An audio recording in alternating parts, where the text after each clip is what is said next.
Hey everyone, welcome back to Salsa Singularity. I ended up actually not finishing the AI one, but I think I possibly have a little bit of time, maybe, to be able to ideally look at the cryptid thing.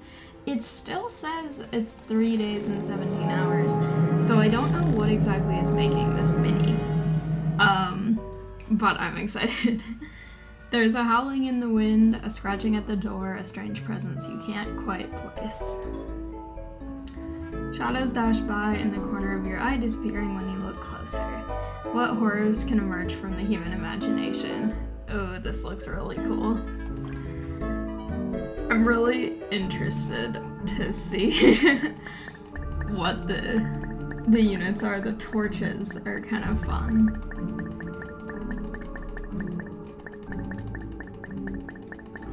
Oh my gosh, this is so exciting.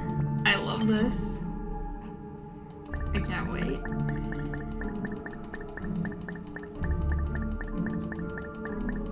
Okay. The campfire group sits around the comforting warmth of a fire, telling stories of cryptids, monsters that might lurk in the dark. With each tale, they are more grateful they are protected by the light. Alright. Nice. Oh, I like this picture. This is cool. The insidious. Small creatures are said to hide under the floorboards of homes and below the surface of shallow water. The most innocent appearances can harbor the most sinister intentions. Dramatic.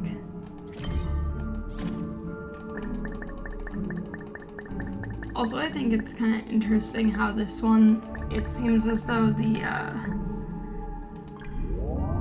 thing you click is just the standard shaped one. It isn't anything really special. Okay. Kobold. Found in German households, the kobold performs chores in exchange for food and praise. If neglected, they are said to inflict misfortune on homeowners, causing food to spill and dishes to break. This is interesting because I feel like this is getting into like the difference between folklore or folk tales versus like cryptids, because I feel like when I've heard of like kobolds or brownies or pixies or that kind of thing, they're more like folklore and less cryptids compared to things like Bigfoot or like skinwalkers and stuff. And so I think this is really interesting to see like their interpretation of cryptid. I feel like realistically those do technically make sense as cryptids, but it's just kind of fun. Okay. Bannock, a spirit of Slavic bathhouses. The Bannock expects offerings of soap and water. If offended, they may spy on guests, kidnap newborns, and even suffocate people in steam.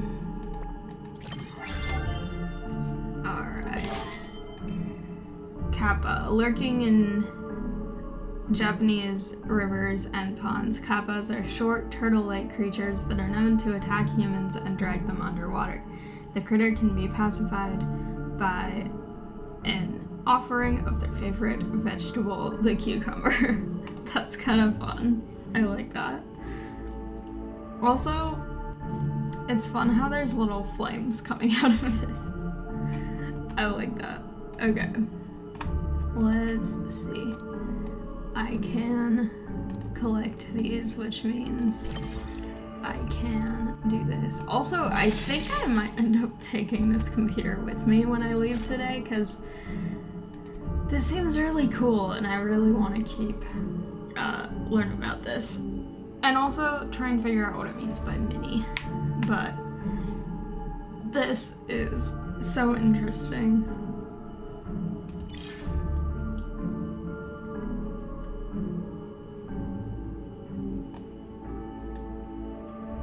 Alright, I'm gonna quickly go check on these and then go back to that. But I I'm so excited about this. The cryptids are really exciting.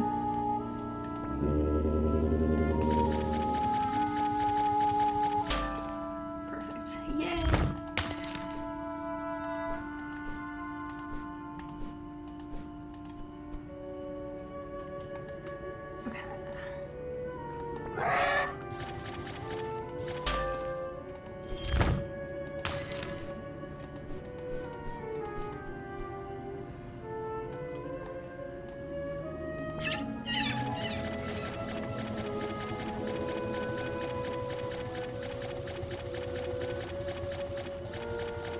Oh, so close.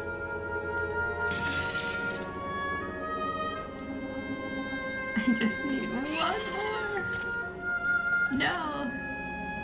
Okay. Close enough. I'll come back. Hopefully I can get that much. Okay. Let's see how expensive everything is now. Okay, well I got Eris, which is now faster, which is great.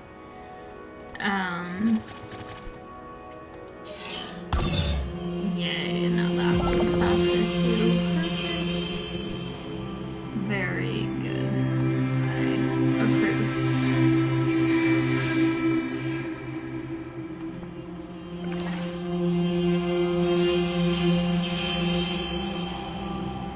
The music in this one right now feels different than usual. It feels more dramatic and ominous, and I'm not sure why. It's really cool though. I like it. But I feel like it's normally very soft and ambient. And right now, it's kind of being more dramatic. Ooh. New things. Oh, I can increase Eris. That's so exciting. Okay. I cannot wait for that. That's gonna be super useful.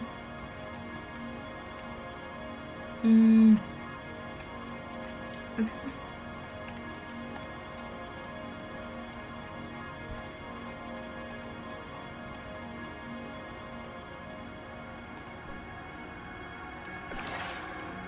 Okay.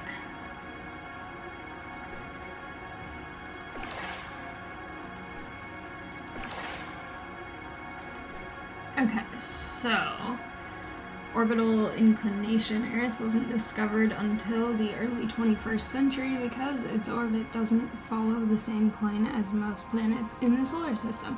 Astronomers might have found it sooner if they had adjusted their telescopes to look off the beaten path. And then we have solid surface. All terrestrial planets have a solid surface with a silicate mantle over a metallic core. Varying levels of seismic activity create mountains, canyons, craters, and volcanoes.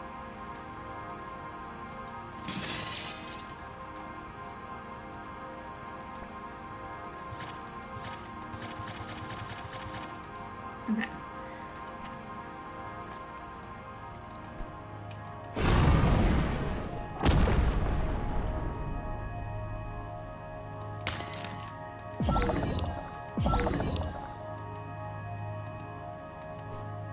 Perfect. Very exciting.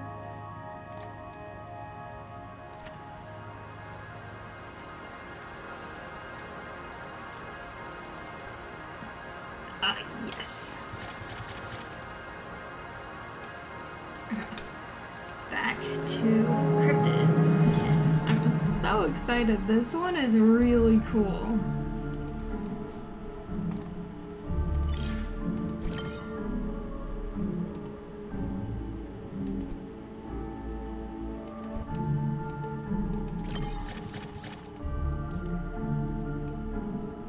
Like I said, I have to drive for a while today, and I probably will listen to creepy stories on part of the drive because they're fun to listen to while driving.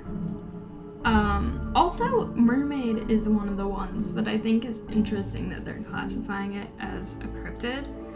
Like, it makes sense because I feel like it's kind of the same as sort of like a Bigfoot thing, but I think of them more as like mythology or like folklore or like sailors' tales rather than like a cryptid in the definition that I was going with on cryptid. But honestly, I think that that's kind of fun that it is counted. Like, I think that that makes it really interesting. Also, there are only 8 of these I just noticed, so I think that's probably what it means by mini. And then there's this thing, which kind of looks interesting. I feel like that sort of looks like it could be like a Bigfoot type thing, but it's a little hard to tell. But that is, all of this is very fun. Okay.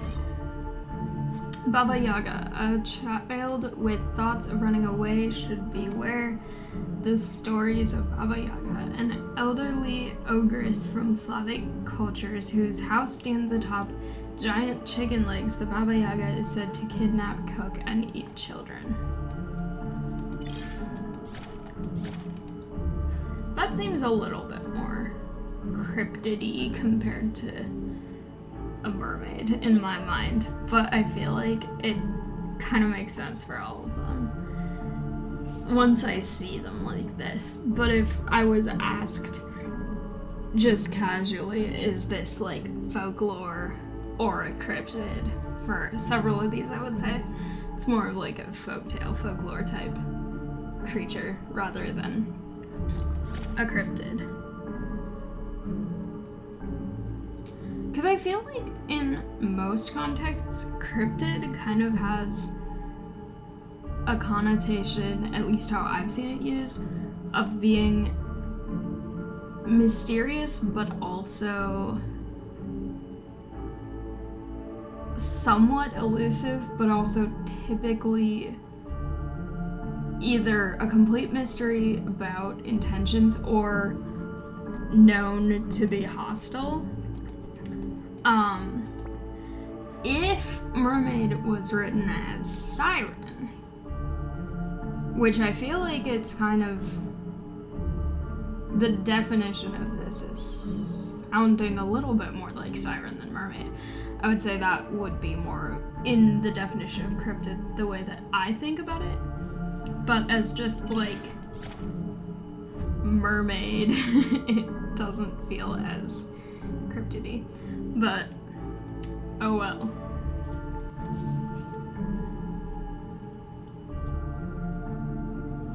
It's still really cool. I love this. This is so interesting. And I love the way that the center has the campfire and then there's just darkness and like moving shadows all around. So I kind of wonder if it's starting with more, what's the right word? Like innocent-ish sort of cryptids, and then as it goes farther out, it's gonna get into the ones that are more morbid or dangerous, because I think that would be really fun.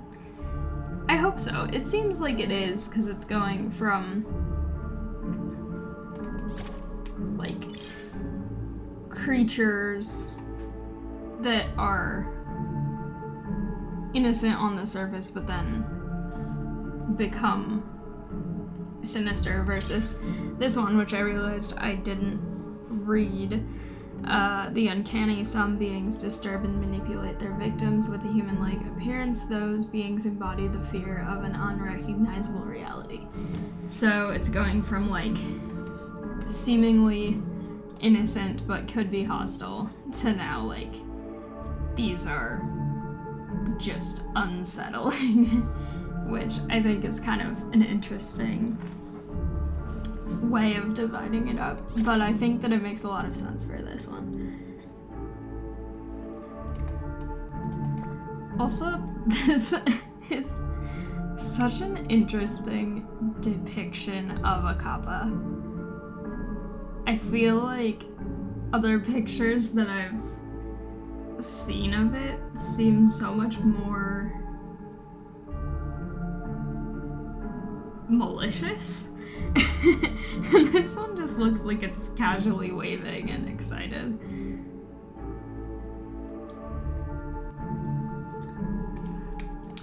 Very funny. Alright. I need so many of everything now. It's also interesting that so far, this has this, but they're not really, like, connected by lines. And it looks like there's only one more here. So that might also be why it's considered mini, but it's interesting then that it still has an almost normal duration for the whole thing.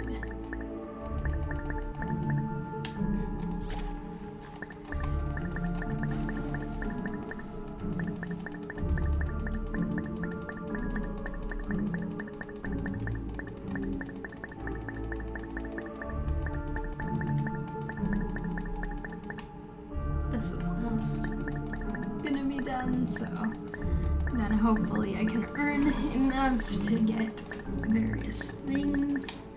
I'm gonna go back to this because I'm really interested to see what all the rest of these are.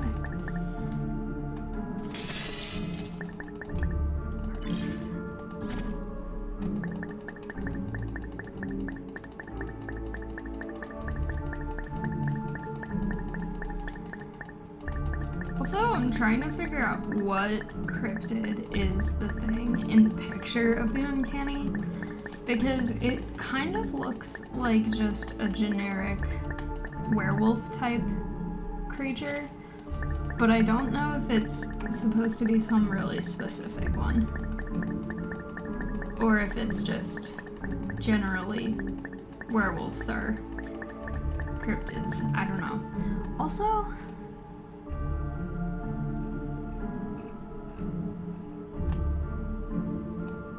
are these like dead moths or something? I just noticed that. Those look like some kind of like dead floating insect shadow.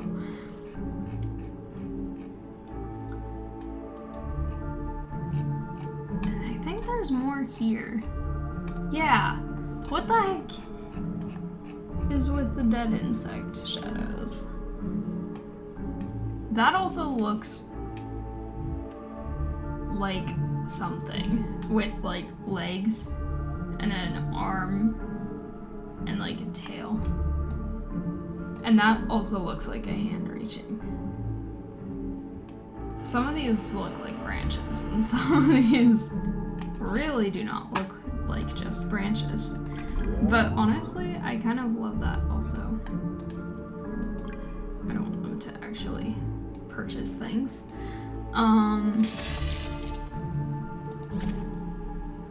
I love this though. This is so cool.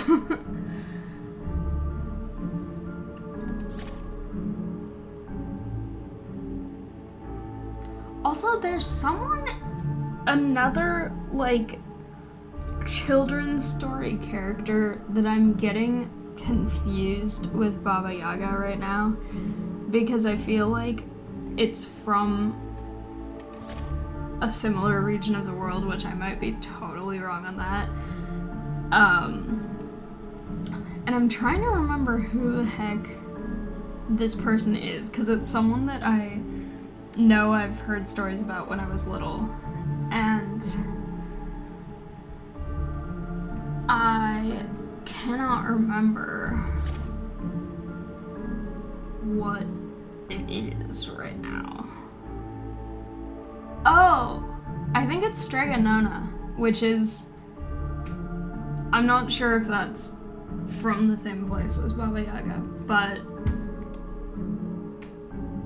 I feel like when I saw the name Baba Yaga, I was picturing that person instead, which is not the same person at all. Now I'm really curious. I have to look this up. Who the heck is this other person?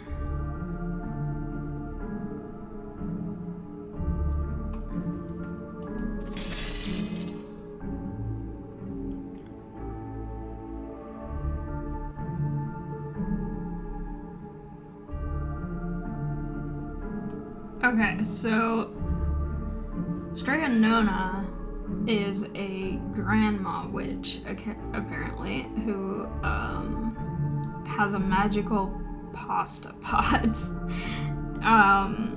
And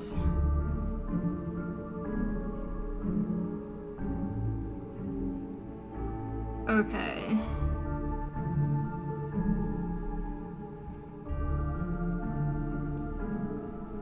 And it's like a book character rather than a full folklore person. It apparently used to be a banned book because it depicts witches.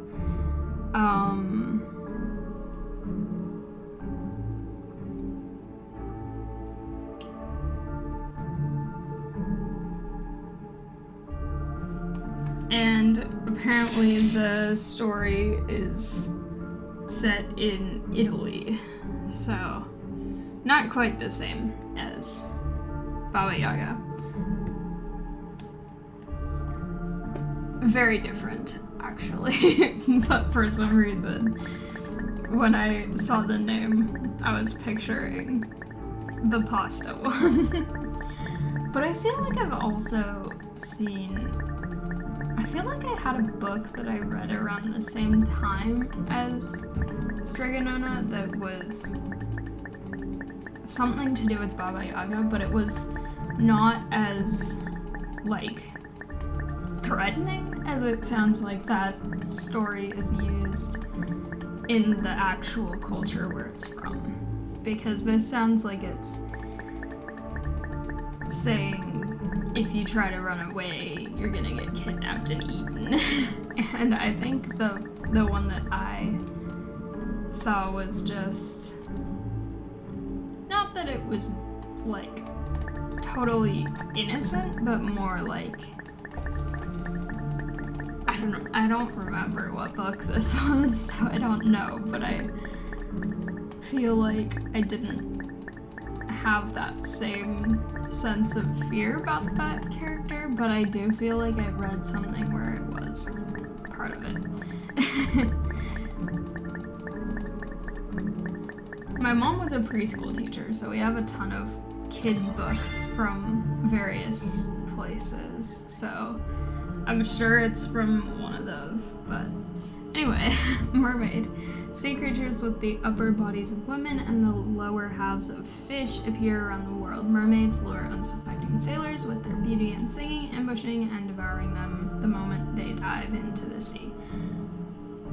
That definition sounds more like siren than mermaid, with how those are typically divided. If mermaid is an overarching category that includes siren, then yes. But also, I don't know if the original mermaids in whatever lore they come from were more hostile than they've been depicted now. Like, I don't know when the divide happened between mermaid and siren.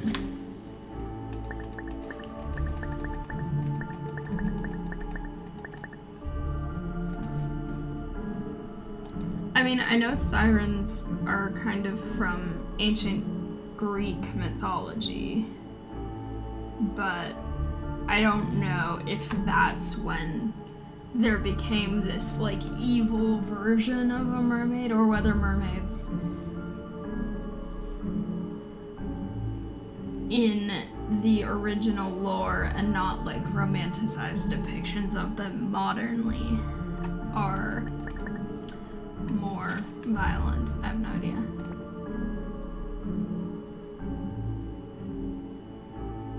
I have no idea how to pronounce this. This one says this is folklore, but a cryptid in folklore. Okay.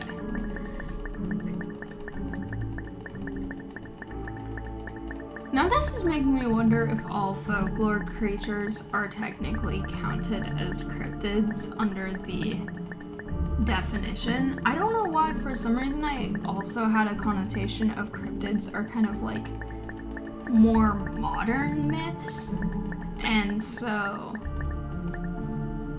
maybe that's part of where I was like, I don't think these are... What's the actual definition of cryptid? Now I have to look that up.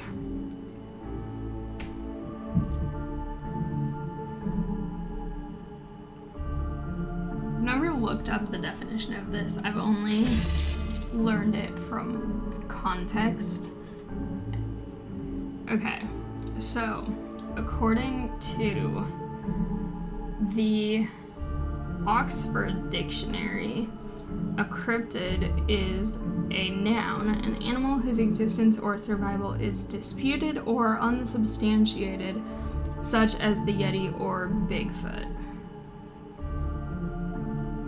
And apparently the word has its origin in 1980s. So the word cryptid is a new word for it, but not necessarily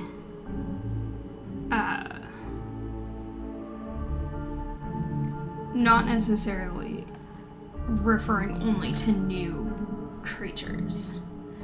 Also, according to Merriam-Webster, it is an animal such as Sasquatch or the Loch Ness Monster that has been claimed to exist but never proven to exist. Although, that makes me wonder then if the Loch Ness Monster still counts as a cryptid, because I feel like that's one of the stereotypical cryptids as, like, the monster itself, but it has been proven what that was and that it was not in fact a real creature. So does that make it not a cryptid anymore, since it's been proved that the thing that was speculated to exist but not sure to exist does in fact exist but is not an actual creature?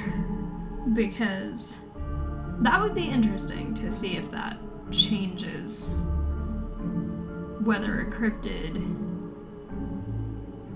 is still a cryptid if it is discovered, or like if it is disproven. Either way.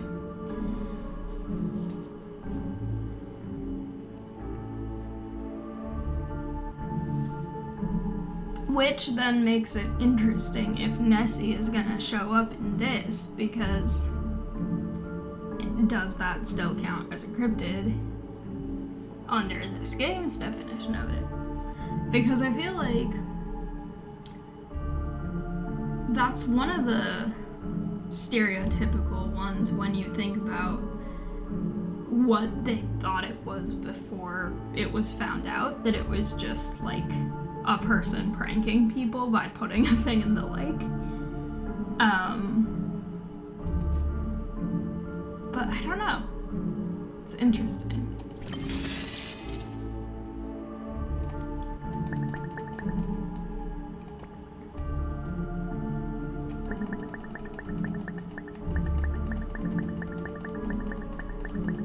I want to make the Insidious more efficient because This is expensive. Also, I'm already into the 300s in rank now, so that's kind of exciting.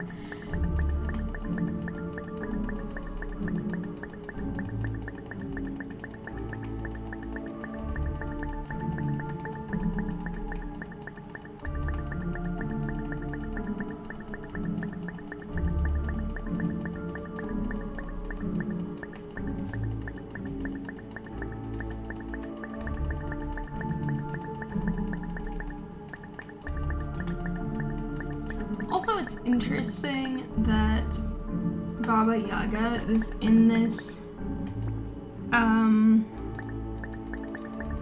because, well, I guess this is saying that she's an ogress, so she isn't really human, but I feel like a lot of times when I've heard about her before, it was not clear that it was an ogress, it was more like a witch, where it seemed like it was human, but she was like some sort of human, but with different powers. But if it's an ogress, that makes more sense as a cryptid than just a witch that is human.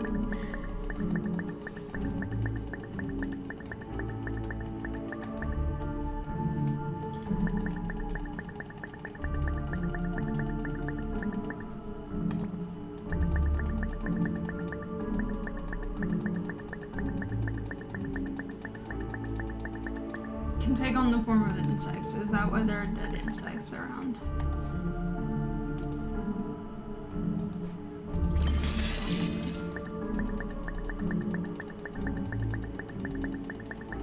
That seems interesting. I love all the subtle details in the shadows. Now it's fun to just watch and be like, wait a minute, is there something in there that I'm missing? Because this looks so much like a hand, and then that looks like a creature, and then there are the moths, that also looks like a hand. Fun.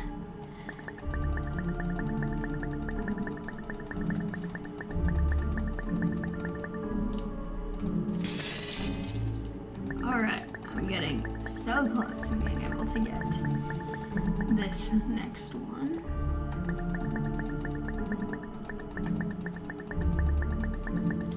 Also, for cryptids like this that are from very different cultures than mine, I apologize in advance for pronunciation. Some of them I have no idea how to pronounce, some of them I do, and so. Also, some that I feel like I know how to pronounce, I might not know how to pronounce in the actual language it comes from, but I have heard like an Americanized or like English version of it, like kobold. I think that's how you pronounce that, but that's how I've heard it pronounced, but I don't know if it's different where it's from. Kappa, I'm pretty sure, is Kappa because it's Japanese and I speak some Japanese, so that would be how it's pronounced there. But this one, I have no idea. Bunyip, I don't know. Australian Aboriginal folklore describes an animal that may be as big as a horse or as small as a dog, with flippers, fangs, tusks, or horns. Anyone wandering into their swamps risks being dragged into the water and eaten, which is not ideal for anyone. I mean, maybe for the creature, because then it gets snacks, but I think it's interesting when thinking about folklore or cryptids or whatever you want to call them, but kind of like the Baba Yaga type cryptids, where it's like a lot of those legends or folktales come from trying to instill fear in children to get them to either behave or not go get lost in the woods because there's a werewolf or there's a whatever in the woods coming to get you. And I think that it's really interesting because I feel like now that doesn't happen as often. At least in the US, I feel like that thing of like, let's terrify our children into behaving with folklore is not as prevalent a thing. And I feel like it's also interesting because with a lot of them where it's like, if you go into the woods, there's this creature. Like, what would be the modern equivalent of that for kids growing up in, like, the technology age, or who are living in the middle of a city who don't really have easy access to go wander and get lost in the woods? Because I feel like cryptids are kind of somewhat an indication of the time that they're created as well. And so like a lot of mermaid siren type myths came from when people were doing a lot of nautical exploration, and I feel like now that isn't as common to be like exploring in that way. Like the people who are typically exploring the ocean are more like scientists rather than world explorers now. And it's like, what would be the new sort of myth or legend to affect kids now? And I feel like I've seen other people talk about this, but it's something that I was thinking about even before that, where it's like, if you go on your phone past bedtime, your phone will turn into whatever. And like, I don't know, it's just like, I feel like there's such a different world for kids experiencing now compared to like even just when I was growing up. Like, I didn't have the technology I have now, and like my parents didn't have smartphones until after I did. My dad had a BlackBerry for a little while for work, but like it's so different now, I feel like, for kids who are growing up with just like all of this stuff where what is their version of running around and exploring. And like when I was little, I would go outside and play with like actual things rather than an electronic device, and I feel like that's not happening as often with kids now who, like, for some reason by the time they're super young they have like a tablet to play with in the car, or like, I don't know, I'm not a parent, so I don't know, like, maybe that is a really beneficial coping thing if you need a way to distract your kid, but like, it seems so wildly different than what I experienced growing up, so it's kind of like, I'm so curious how that is changing things, and I feel like it's something where people probably won't know until the kids who are growing up with everything electronic, easily accessible, grow up a little more and can be looked at as like a focus group. But it's fascinating. Anyway, this is kind of a random tangent, but I think that electronic lifestyles might lead to more sort of like sci-fi electronic-ish cryptids, potentially. like, for example, this is Howl, which is a different thing. This is a Persian thing. But, like, would a new, like, 2020s cryptid be more like Howl, the Thing from 2001: A Space Odyssey, where it's like the new cryptid is like a computer or like an artificial intelligence type of thing, where it's not like, oh, if you go in the woods, you'll be taken by a werewolf or you'll be kidnapped by Baba Yaga or whatever. It would be like, if you search for this thing I don't want you to search for, or you spend more than this amount of time on your screen, like, the AI will come and do whatever it's gonna do. It's just a really fascinating, like, cultural thing to look at. Folklore, and I also think just learning folklore from different countries is so fascinating too. In high school, when I was taking Japanese, we had a group project where each of us had to learn about some aspect of Japanese culture. So there was like tea ceremonies and flower arranging and taiko drumming and all this stuff. And my group did folklore and like folk tales from Japanese culture.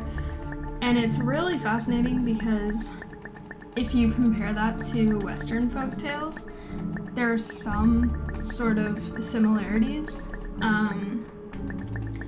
Like, the Mirror of Matsuyama is somewhat similar to kind of like a Cinderella type storyline, but it's like the morals of it are pretty different. And also, there are a lot more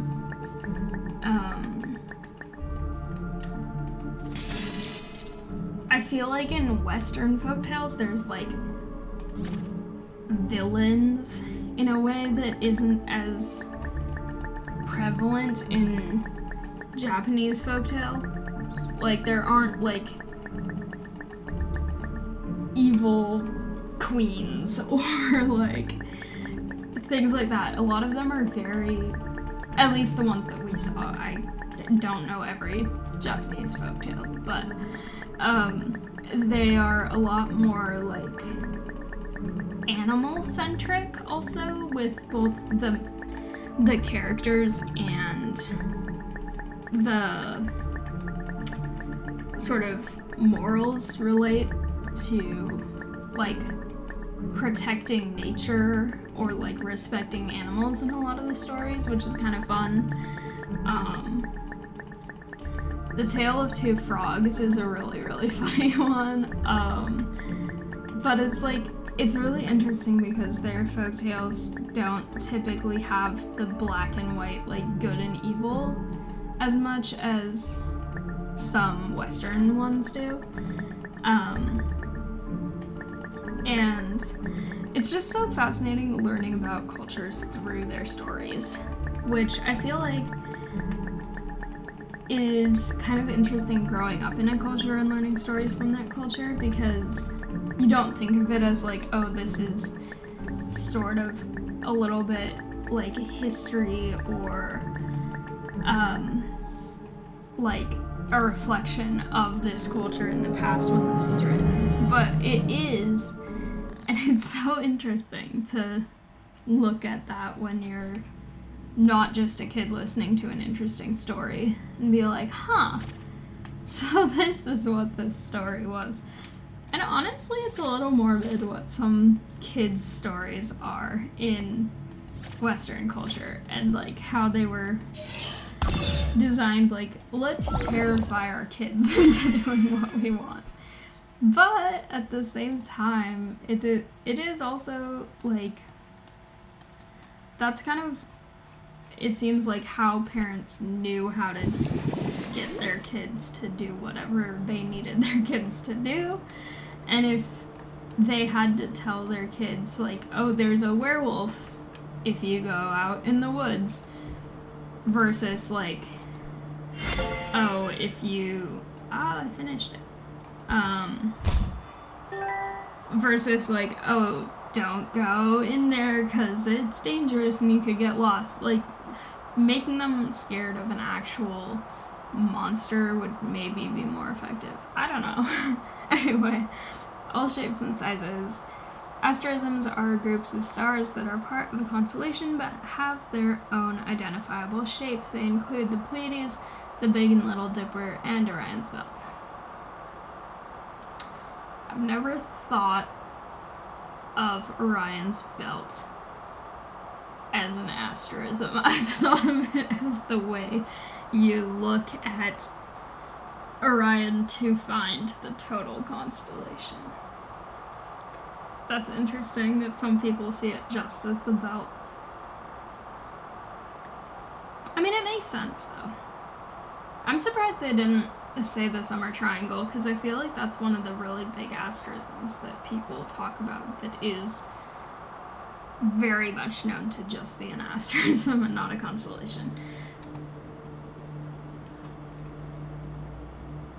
Because the Big and Little Dipper are still parts of their own constellation. Like, the Dippers are part of Ursa Major and Ursa Minor, but they each are, like, within that constellation. The Summer Triangle is an asterism between 3 different constellations, so to me, it's more asterism than this one is, but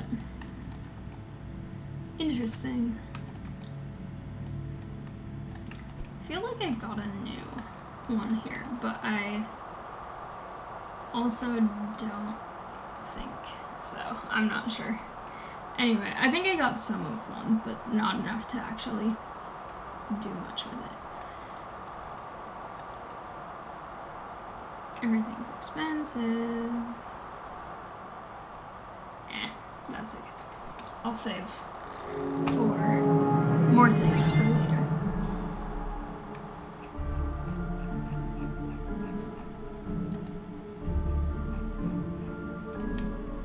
I want to try and get Hal before I have to end this recording. I'm determined. Also, it's interesting that it's called The Hal, but then this name is just Hal. I mean, I guess it makes sense because it did it here too, where it's listed as like a proper name for them instead of a specific one.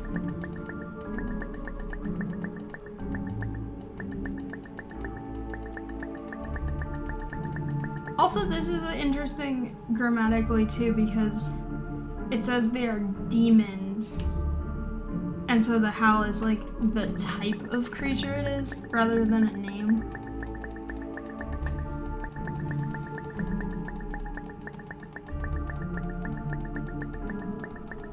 This one is also really interesting because it doesn't seem to have the same sort of like lesson as Baba Yaga has, where it's like, don't go outside and get lost, versus like, they just show up and target certain people and take their life force.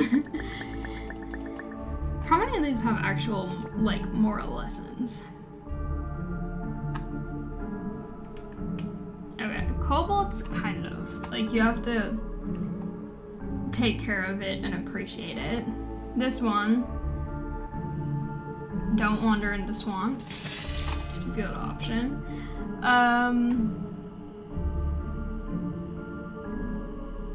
Don't wander into ponds and rivers unless you have cucumbers. And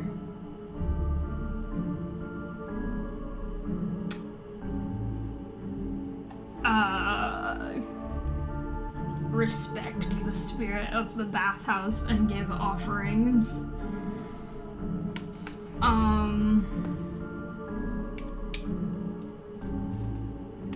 This one we already said, don't run away and get lost. That one also doesn't seem like it has. I mean, if you hear singing on a ship, don't jump into the ocean, I guess. But yeah.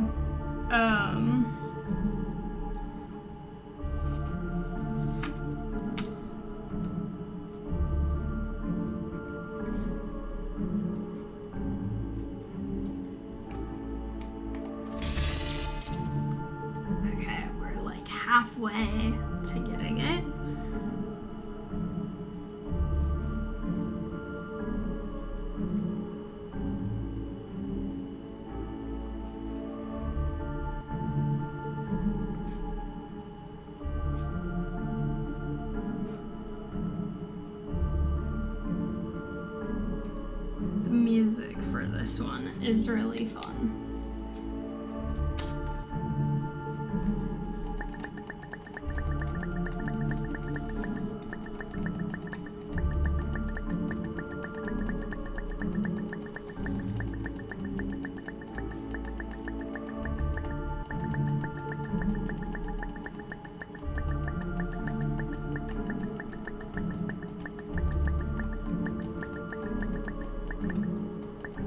Ominous, but fun.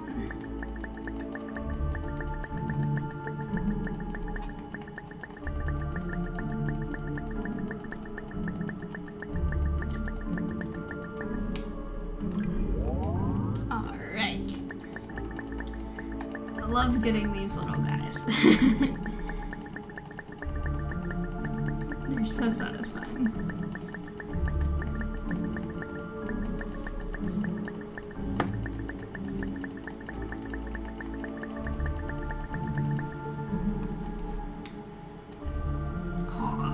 So much if oh wait, I can actually get that. I do have one because I got it when I did my constellation thing.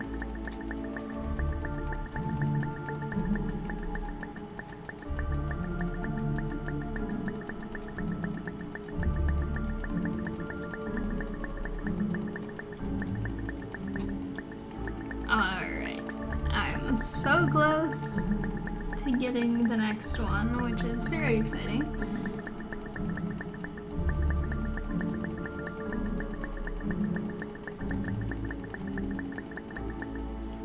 I'll come back to that in just a second after I go check on Mesozoic, because I only need one more of one of these.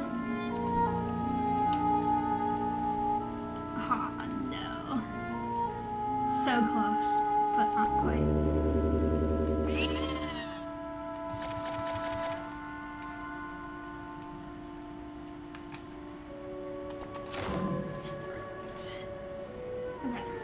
Can I?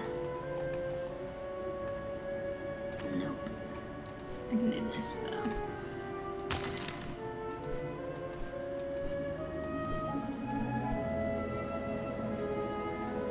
Perfect.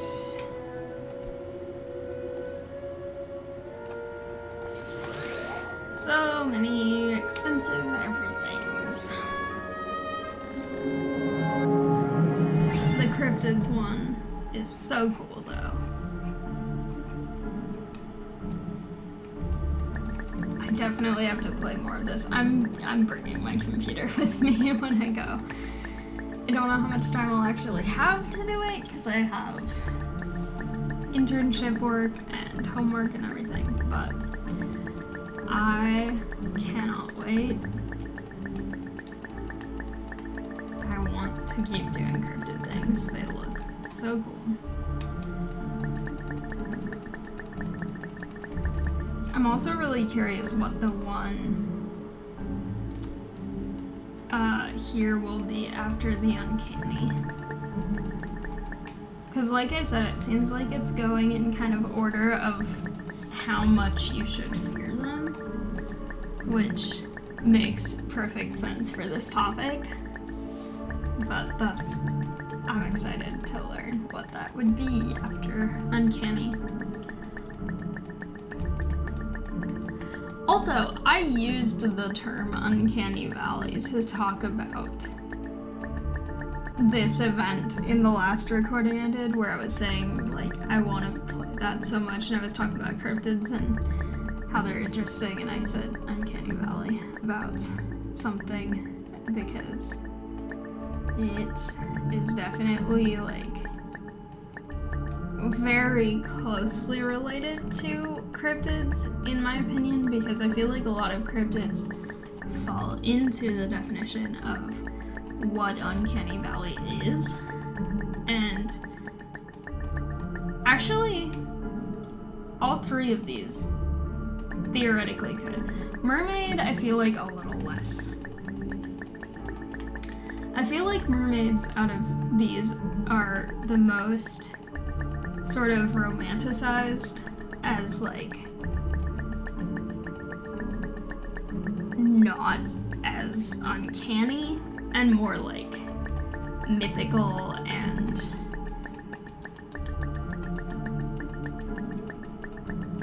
less to be feared, although in this definition that's closer to like Siren, I feel like that version should be feared probably. But this is kind of like humanoid-ish, except invisible, unless it wants to be seen. But okay, the unfathomable. Ooh, okay, that is a very cool. Howl. Invisible demons of Persian mythology. The Howl can take the form of insects and, when they wish to be seen, elderly crones. They target mothers and newborns at night, extracting their life force until nothing is left. Which may be why there are dead insects over here. But they're up over here too, and it has nothing to do with any of these. I don't know. Oh my gosh, I love the picture, even though it's not in color yet, so I can't see it. Ooh, okay. I want that one so bad. It's expensive though, so I think I am going to leave this here for now. I'm already 230 in the rankings, which is kind of exciting, but I'm gonna leave this here for now and try to come back and play this before it ends because I'm so excited about this. This is really, really fun. But thank you all so much for watching. I hope you liked it. If you did, please like, comment, and subscribe, and I'll see you next time. Bye!